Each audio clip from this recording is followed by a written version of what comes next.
Well, Deb Murphy filed this story. The Owens River Water Trail has friends in high places.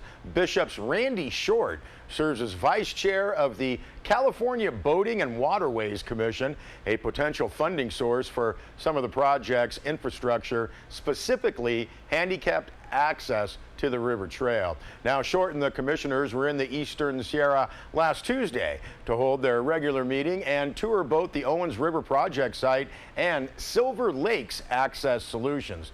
Now, the project was awarded a $500,000 River Parkways grant from the California Natural Resources Agency in late July. The Eastern Sierra Waterways Project, one of the late Dick Knowles initiatives, brought the concept to Inyo County. Short sits on that board as well. Now, Inyo County Water Department Project Coordinator Larry Freilich ran through his presentation concentrating on navigable waterway stats. The trail starts at Narrow Gauge Road north of Lone Pine and ends 6.3 miles later at Keeler Bridge. Geomats will be used at the input to maintain the environment. The river has a flow of 40 cubic feet per second, appropriate for canoes, kayaks, and even paddleboards. Mechanical excavation will be required on a 0.7 mile section that is completely blocked by toolies. A 1¼ mile section will be widened to the minimum 10-foot width. Now, Freilich provided a timeline starting with the CEQA, California Environmental Quality Act study in the next 5 months. The handwork could start as early as next summer with the excavation in the fall and the winter of 2017-2018. But the project still has a few roadblocks to get past. The county is waiting for the grant agreement from the granting agency and has to work out site control with the Los Angeles Department of Water and Power before the costs of the project can be reimbursed. Now, LADWP has expressed concerns during the grant application process and still has those concerns, according to an August 1st letter from Aqueduct Manager Jim Yanada.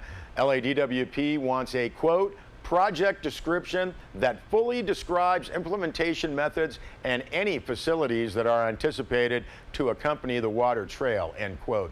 Now, the department also requested a description of how the project would be operated and maintained as an analysis of environmental impacts. Now, the project construction plan, already vetted by a potential contractor, was discussed at a meeting between the county and LADWP staff. Now, according to Freilich, the documentation answered all of LADWP's immediate questions. Now, the project and possible issues were also discussed at the Inyo County Water Commission meeting earlier this month. Freilich reported that issues with the lessee, Shane Hauer Ranch, were still being worked out. Former ranch manager Tom Nolan was at the commission meeting as well as the site visits. Freilich claimed he'd wrapped Nolan in a wetsuit, put him in a boat, and floated him down the river. Commission Chair Mike Prather said Los Angeles was concerned Inyo County was going to keep opening up the whole 60-plus stretch of the lower Owens. What we see is more of a mosaic of activities, Prather said. In the long view, we have to stand together with the city to solve some of the issues of the river. Well, the Mono Lake Cemetery, Voices from the Past. That's the theme for the 13th Ghosts of the Sagebrush Tour. It's taking place this Friday and Saturday. Now, Friday, a dinner and program at the Great Mono Inn. Saturday, 13th Annual Ghosts of the Sagebrush Tour, the Mono Lake Cemetery, Voices of the Past. Popular annual event hosted by the Mono Basin Historical Society, and that aims to share intriguing local stories about people and family members interred in the Mono Lake Cemetery. Now, the Friday evening program includes speakers about the Jordan and Lundy cemeteries and the grave of Kit Carson's daughter near the Mono Inn restaurant. A surprise visitor from the past will highlight the program. A full day Saturday concludes with historic video shot by Jack Preston. And you can see monobasin.org or sierrawave.net for more information. What promises to be an intriguing weekend. And a word from 4-H. Now, did you grow up sewing, woodworking, or tinkering with small engines? Local youth need you. If you have a hobby that you would like to share, you don't need to be an expert to volunteer.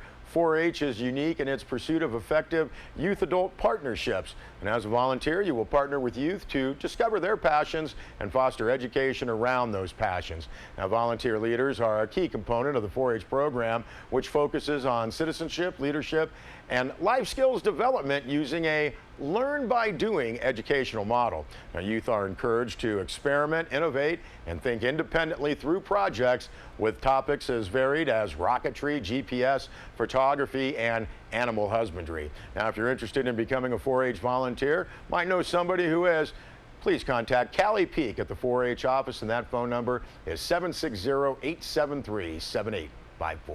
We'll be back with a weather report.